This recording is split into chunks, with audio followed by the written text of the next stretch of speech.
বলুন তো বন্ধুরা, এই গরমে কোথাও যেতে ভালো লাগে? যাওয়ার কথা আছে এক জায়গায়, কিন্তু কি করে যাব ভাবছি। বসে পড়েছি, এত গরম আর ভালো লাগছে না।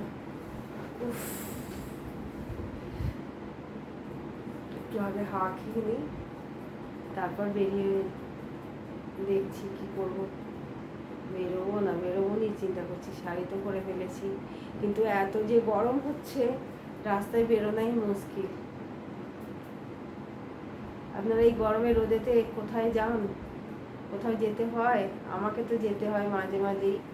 কোথায় ডাক্তারখানায় যাচ্ছি, কোথায় মায়ের বাড়ি যাচ্ছি, আর যেখানে অনুষ্ঠান করবে সেখানে তো যেতেই হয়।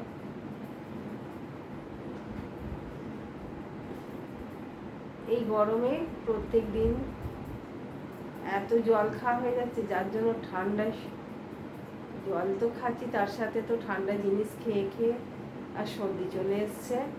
কি করে সর্দি ভালো হবে জানি না, ওষুধ তো খেয়েই যাচ্ছি।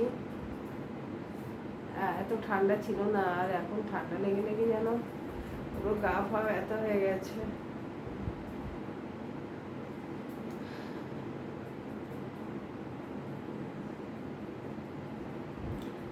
গরমে সবসময় মনে হয় ঠান্ডাতেই থাকি, কিন্তু বাড়িতে কাজকর্ম সবই করতে হয়, আর কখনই বা থাকবো।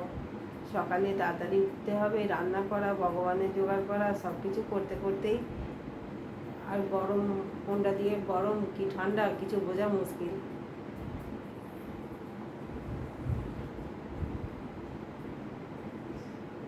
ভগবানকে ভোগ লাগানো হয়ে গেছে, ঠিক আছে, প্রসাদটা দাও খাই, তারপর বেরোবো। আপনারা চলে আসুন, ভগবানের প্রসাদ পাবেন।